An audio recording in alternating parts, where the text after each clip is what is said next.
Prompt engineering കോഴ്സിന്റെ 2ാം ദിവസത്തിലേക്ക് എല്ലാവർക്കും സ്വാഗതം. അപ്പോ ഇന്നലെ നമ്മൾ തുടങ്ങിയ യാത്ര ഇന്ന് കുറച്ചുകൂടി ആഴത്തിലേക്ക് പോവുകയാണ്. റെഡിയല്ലേ?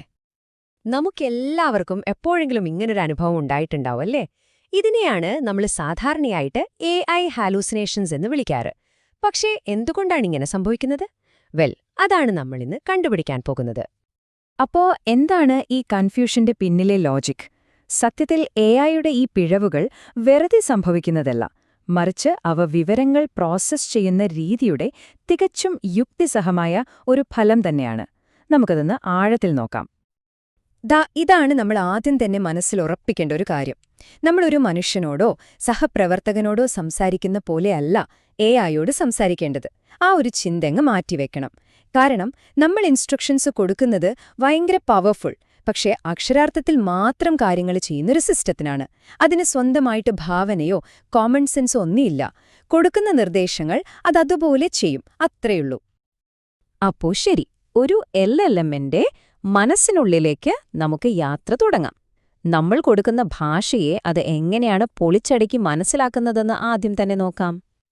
ഈ ടോക്കണുകളെ ഒരു എഐയുടെ ലെഗോ കട്ടകളായിട്ട് സങ്കല്പിച്ചാൽ മതി.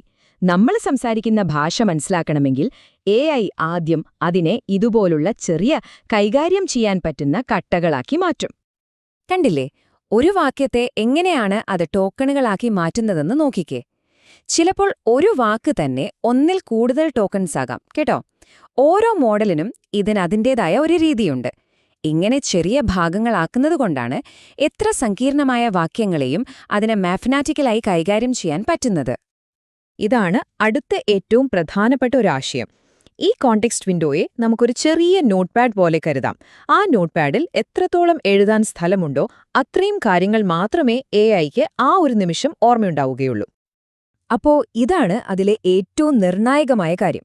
നിങ്ങൾ കൊടുക്കുന്ന ഇൻഫർമേഷൻ അല്ലെങ്കിൽ ഇൻസ്ട്രക്ഷൻ ആ കോണ്ടെക്സ്റ്റ് വിൻഡോയ്ക്ക് പുറത്താണെങ്കിൽ പിന്നെ ആ പ്രത്യേക ചോദ്യത്തിനെ എഐ അത് പൂർണ്ണമായും മറന്നുപോയി. ശരിക്കും പറഞ്ഞാൽ അതിനത് കാണാൻ പോലും പറ്റില്ല. ഓക്കെ, ഇപ്പോ നമ്മൾ പഠിച്ച ടോക്കൺസ്, കോണ്ടെക്സ്റ്റ് വിൻഡോ പോലത്തെ ടെക്നിക്കൽ കാര്യങ്ങളെ ഈ അർത്ഥമില്ലാത്ത ഔട്ട്പുട്ടുകൾ എന്ന പ്രശ്നവുമായിട്ടൊന്ന് കണക്ട് ചെയ്ത് നോക്കാം. അതെ, ഈ ഹാലുസിനേഷൻസ് എന്ന് പറയുന്നത് വെറും തെറ്റുകളല്ല, മറിച്ച് നമ്മൾ അവ്യക്തമായ നിർദ്ദേശങ്ങൾ കൊടുക്കുമ്പോൾ എഐ അതിലെ വിടവുകൾ നികത്താൻ ശ്രമിക്കുന്നതാണ്. അതിനായിട്ട് അത് പഠിച്ച കോടിക്കണക്കിന് ഡേറ്റ ഉപയോഗിച്ച് ഏറ്റവും സാധ്യതയുള്ള ഒരു ഊഹമങ്ങ് നടത്തും. അതാണ് നമുക്ക് പലപ്പോഴും വിചിത്രമായി തോന്നുന്നത്. ഈ ഒരു വാക്യം നമ്മുടെ ഇന്നത്തെ പഠനത്തിന്റെ കാതലാണ്. പ്രോംപ്റ്റ് എഞ്ചിനീയറിംഗിലെ ഒരു അടിസ്ഥാന തത്വമായിട്ടത് എപ്പോഴും ഓർമ്മയിൽ വെച്ചോളൂ. ശരി, പ്രശ്നം എന്താണെന്ന് നമ്മൾ സംസാരിച്ചു. ഇനി നമുക്ക് നേരെ പരിഹാരത്തിലേക്ക് കടക്കാം.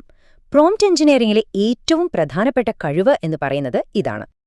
ഒരു പെർഫെക്റ്റ് പ്രോംപ്റ്റിന്റെ 3 പ്രധാന ഘടകങ്ങൾ ഇവയാണ്. 1. നിങ്ങൾക്കെന്താണ് വേണ്ടതെന്ന് കൃത്യമായി പറയുക. 2.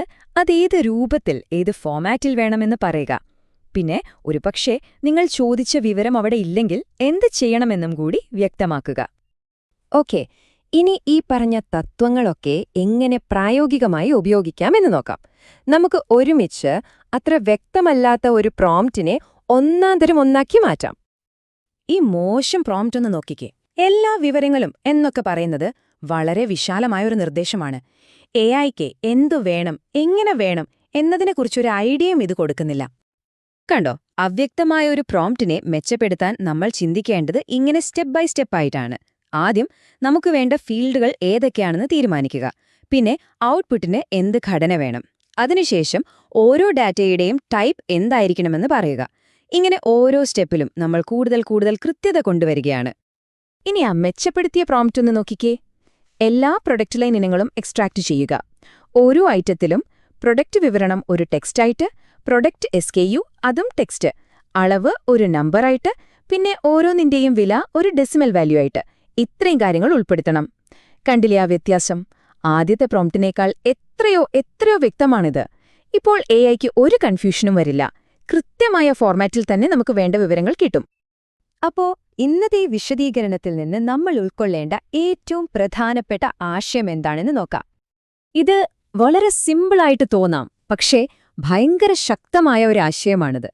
നിങ്ങൾക്ക് കിട്ടുന്ന ഔട്ട്പുട്ടിന്റെ ക്വാളിറ്റി നിങ്ങൾ കൊടുക്കുന്ന ഇൻപുട്ടിന്റെ ക്വാളിറ്റിയെ പൂർണ്ണമായും ആശ്രയിച്ചിരിക്കും. ഇന്നത്തെ സെഷനിൽ നിന്നും ഈ 3 കാര്യങ്ങൾ നിങ്ങൾ ഉറപ്പായും ഓർക്കണം.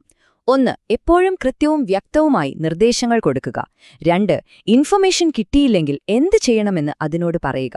പിന്നെ 3-മത്തേത്, ഒരു മെഷീൻ എങ്ങനെയാണ് ചിന്തിക്കുന്നതെന്ന് മനസ്സിലാക്കി പ്രവർത്തിക്കുക. ഈ 3 കാര്യങ്ങൾ നിങ്ങളുടെ പ്രോംപ്റ്റ് എഞ്ചിനീയറിംഗ് സ്കിൽസിന്റെ അടിത്തറയാണ്. ഈ ചോദ്യം നിങ്ങൾക്കുള്ളതാണ്.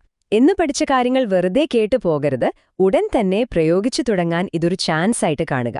നാളെ ഒരു ഹൈ ക്വാളിറ്റി പ്രോംപ്റ്റിന്റെ ഘടനയെക്കുറിച്ച് നമ്മൾ കൂടുതൽ വിശദമായി പഠിക്കും. അപ്പോൾ അടുത്ത വിശദീകരണത്തിൽ കാണാം.